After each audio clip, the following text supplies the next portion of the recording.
Agora, 13 anos, isso é uma vida, assim, entendeu?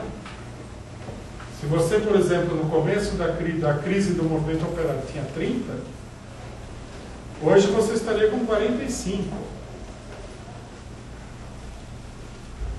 É ou não é?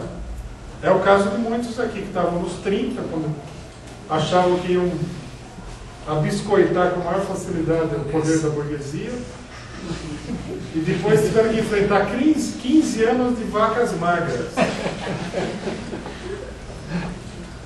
Então, o que acontece? Nesses 15 anos, com o neoliberalismo, a queda do Muro de Berlim, o colapso da União Soviética, e etc., de todo o leste europeu, e tudo mais, muita gente tirou uma conclusão que parece óbvia. Aquilo tudo era uma fantasia nossa, dos anos 80. Uma fantasia, a gente achava. Mas veja como a gente é besta. Não tem nada a ver. O capitalismo é que está por cima da carne seca. Não, não é assim. Tá. Aí a crise em 2007, 2008, para provar o contrário. Quer dizer, sem perspectiva histórica, não dá para construir um movimento operário. Empiricamente, você vai para o abismo ideológico. Bom, nós aqui, como PCO, nós vimos milhares, dezenas de milhares de militantes sucumbirem diante do período de refluxo. Agora, o período de refluxo era uma etapa onde as contradições não só não desapareceram, como elas continuaram a se desenvolver e produziram uma etapa de crise ainda mais profunda. Esse é o problema da discussão.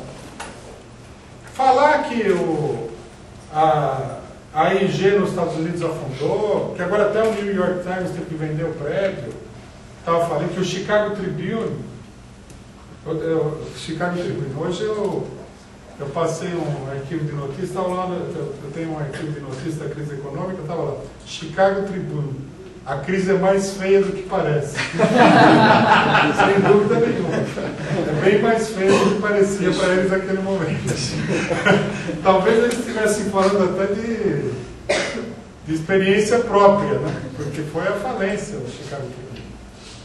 Bom, tudo bem, a gente pode falar Chicago Tribune, New York Times, agora General Motors, amanhã você tem uma crise, tem reviravoltas, a coisa vai para lá, vai para cá.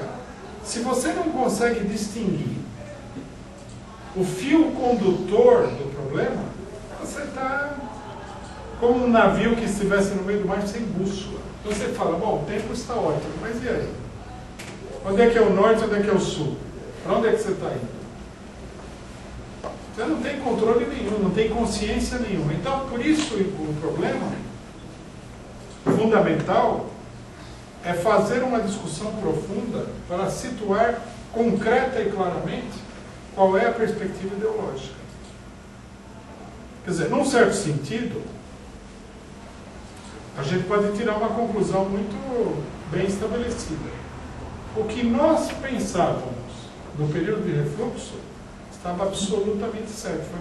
Não que a gente tivesse dúvida, né? Mas ficou comprovado agora. Foi um intervalo na crise. Um intervalo onde teve muita crise também, e onde as contradições acumuladas no período anterior, elas se potencializaram. Elas não diminuíram, elas não foram superadas.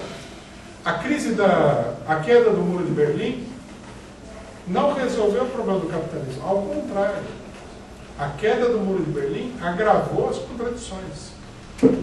O imenso dispêndio da Alemanha está na raiz da crise atual. A facilidade com que a economia europeia entrou em recessão tem a ver com o fato de que ela, num certo sentido, sempre esteve em recessão e o crescimento era muito débil. Eles nunca conseguiram se recuperar da crise de 86, que foi agravada com a anexação da Alemanha Oriental, com a destruição de toda a economia da Alemanha Oriental, que teve que ser assimilada por um outro país. A crise da Rússia, por exemplo, transformou a crise da União Soviética, transformou a Rússia atual num país extremamente vulnerável. É um dos países que mais está sofrendo com a crise. E veja bem, qual que é o perigo? Que todos os capitalistas sabem. É melhor o Putin, com essas medidas de culpar o CETA e tudo mais, do que o país mergulhar no caos. Ali é uma região extremamente delicada. Dali você vai para o Afeganistão. O Afeganistão é um país vizinho da antiga União Soviética, foi ocupado inclusive pela União Soviética. A desestabilização ali pode promover uma desestabilização geral. Aí, por exemplo, um ideólogo do PSOL do PSD fala, mas não tem partido revolucionário, não tem problema. Se o Talibã, se a Al-Qaeda tomar conta do país, é ruim também para o imperialismo, você entendeu? Muito ruim. E o Talibã é um partido fundamentalista religioso, obriga a mulherada a usar véu e tal. Agora, a crise no Afeganistão, até que alguém me explique o contrário, é com o Talibã. O Talibã lidera toda uma parcela da população do país. São os criadores de cabra lá, que usam metralhadora. Usam turbante, barba, porque o muçulmano ortodoxo não pode cortar a barba, e uma metralhadora desse tamanho.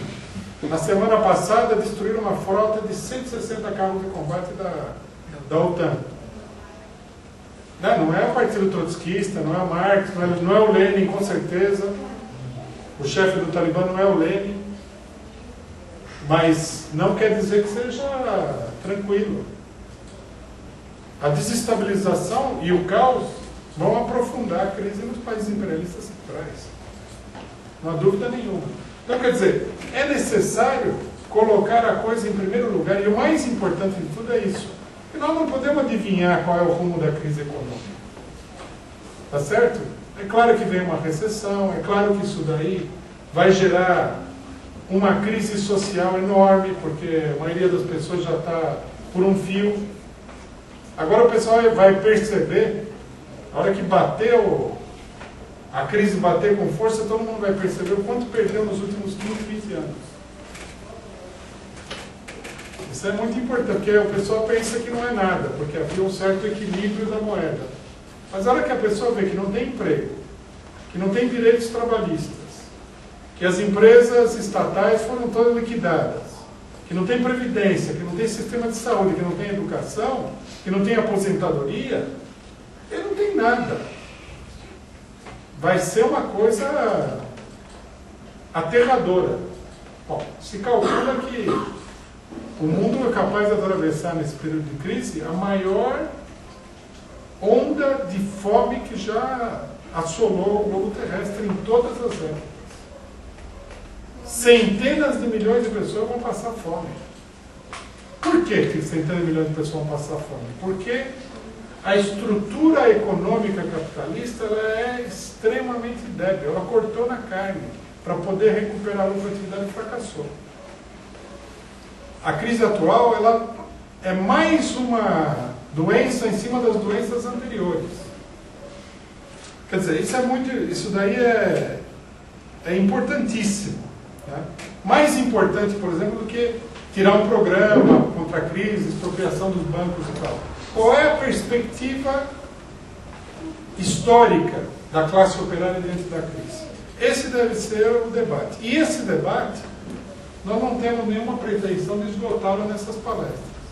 O objetivo é colocar uma série de pontos de referência básicos,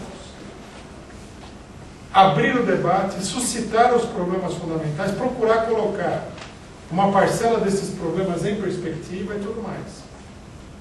E por isso é que eu digo, já disse e repito, nós não devemos subestimar o problema intelectual, ideológico que a crise suscita. Não quer dizer que a gente não tenha nenhum posicionamento diante disso, não. Nós temos um posicionamento, mas esse posicionamento não esgota totalmente o problema.